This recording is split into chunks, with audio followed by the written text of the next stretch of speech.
Now, Lippy, Hello. we waffled so much in our last recording, we have a short bonus episode for this week. Now, in my trawling around the internet for interesting things, I came across a whole list of rules to live by. It says I like tipping it. rules and etiquette rules, which I always quite like these because sometimes people are a bit daft. And some of these I don't know whether they're just verging on taking the mick or whether they're actually serious. There's over 100, I think there are. So I'm not going to read them all out, but there were a few on there that caught my eye. Tickled your fancy. Tickled my fancy, exactly the right words. And these first ones are around work. And number 92 is, if you're slacking together at a meeting, don't giggle. Yes.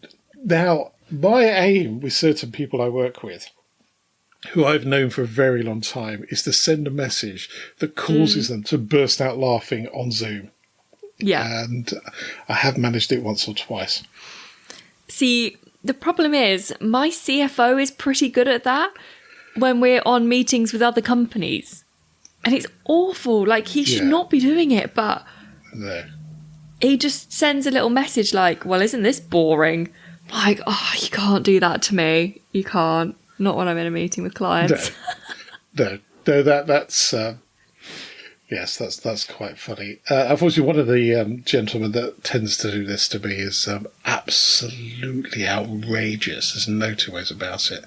And have succumbed to it on one or two occasions. And the other one, 94, it's okay to email, text or direct message anyone at any hour, which sounds a bit odd because you think it's a bit invasive. But what they go on to say is, it's your responsibility to turn notifications off. If you don't want to be disturbed, turn it off. True. Absolutely correct. And I have a little app on my phone that turns everything off at about 10 o'clock until 7. So it just silences the whole thing. Yeah. I just don't reply. No, but what I don't want is to be pung, or whatever the term is, at 2:30 in the morning. Pinged.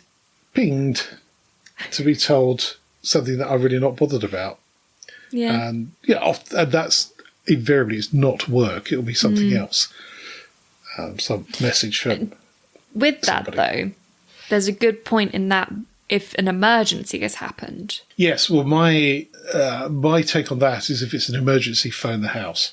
Yes. Also, there is with iPhones, I don't know if other phones do this, you can have Do Not Disturb turned on, but you can actually select certain people so that if they contact you, it will let the call come through. No, I just don't. The whole lot goes Well, it off. depends, because we don't own a house phone. No, that's very true. Yeah, and I think there's more and more people that don't. And I only had one when I was in my flat because I was living on my own. And I thought, if something happened which meant my phone was dead or I couldn't use my mobile, I would have a landline. But also you need a landline for broadband. But I wouldn't need a physical phone. No, that's true. No, that is very true. So a couple of others in the posting and texting section is don't ever message somebody with a K full stop, because it means something very rude apparently, which goes back to the conversation we had last year about how people are offended by full stops. It does seem a bit brusque. But what I found really interesting, which is the last one, is don't post RIPs for celebrities, which is quite interesting. And we've talked about people that have passed on this podcast. There was Ken Block in the new year, and I've never met Ken. He seems like a really nice guy, and I've admired his driving. This chap says it's not form respect for the dead, but an attempt to syncophatically associate themselves with the famous, which I guess is a bit true, really. And I do find it odd when somebody famous dies. Your social feed is just full of rest in peace. The problem is, as you get older, you realise these people going are part of your childhood or your younger life, and you're beginning to realise your own mortality. So I understand the need to do it, but it does seem a bit over the top sometimes. You almost want to be able to filter them into a different channel, so all the RIPs go somewhere else. So a bit on the fence with that one. That's a tricky one. Yeah. There is a good one which I think you need to hear Oh specifically. no! Oh no! If someone mispronounces a word, but you know what they mean, move along. Do you mean mispronounces or uses the wrong word? Mispronounces. Okay. I think that's probably more for Davros's benefit than mine. 141 on the list could be don't pass up the opportunity to mock somebody. Yes, because mocking is great. And what if that person had always mispronounced that word and they were going into a job interview and they were in danger of using the wrong pronunciation for a word? You could get them another job by pointing that out. Yes. Obviously, that's an extreme case. Yeah. I've just read a great one. Go on then. You don't need to touch the small of someone's back when moving around them. I saw that one and I thought about that. It depends on who it is. But on here it says, if you're ugly. That is at the end. So presumably if you're not ugly, and that is very subjective. Yeah, I have to do it with wife of Grumpy because she's quite flighty.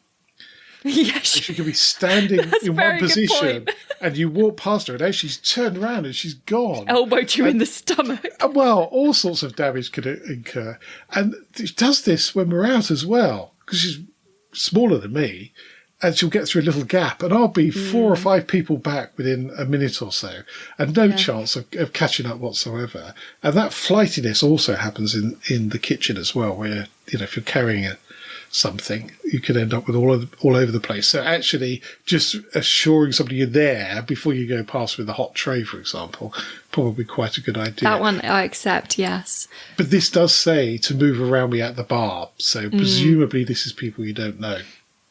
It's people out. Always wink, I thought was an odd one. I have a friend that constantly does this, and it is quite disturbing on every level. So I have a work colleague. I don't think he understands a winky face, but he puts a winky face at the end of all of his Teams messages, no matter who they're to or what they're about. Yeah. It's always a little wink at the end. Anyway, this super list of rules, which you can either laugh at, take some heedance of, or just ignore, is on a website called thecut.com. Very nice layout as well. Anyway, in another phrase that has been used quite a bit over the last couple of weeks is walked out over a row over pay, which it gets my heckles up, that phrase. It's the word row in it. And interesting, I then looked it up, and it is a serious dispute is one of the meanings. So I always thought it was two people shouting at one another. And that's sort of what we got in the 70s, was the appearance that there was management and factory workers shouting at one another all of the time. There was all this angst all of the time. But maybe that's not the case. So it's odd how the word's got the correct meaning, but your feeling about that word is something slightly different. Yeah. Yes, slightly odd thing, but it's one of those things you hear it. Yeah, well, absolutely. But no, well, it's not overthinking it. Actually, it's underthinking it because your association with that word is slightly different than the purpose it's being used for. When you visualise row in your head, yes, it's like a full-on argument. Yes, absolutely right. Which is not the case here. It's not talking about full-on argument, although you could see how that would happen.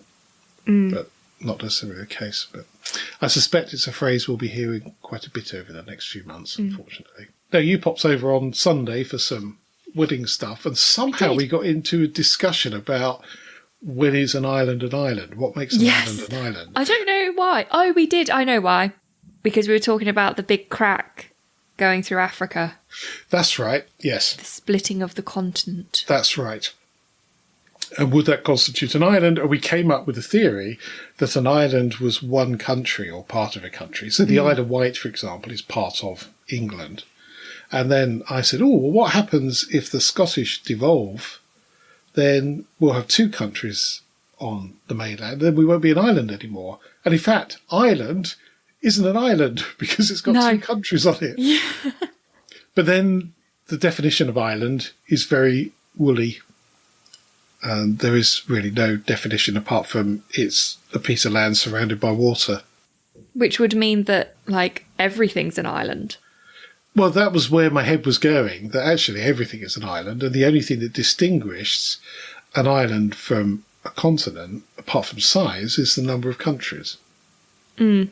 But that doesn't seem to be the case. So, who knows? It's a bit like all of the other bi-weeklies and midnights and all of those things that we keep bumping into. We'll put it in the do not touch zone. Yeah, put it in do not touch zone, indeed. That's it for this podcast. Thank you so much for listening. You can help spread Lippy and Grumpy's view on life by leaving a review on your favourite podcast platform. If you're not sure how to leave a review, or if you download from Spotify, there's some help at lippyandgrumpy.uk/review. And if you would like to get in touch, email podcast@lippyandgrumpy.uk. So it's goodbye from me. And goodbye from him. Goodbye. Bye.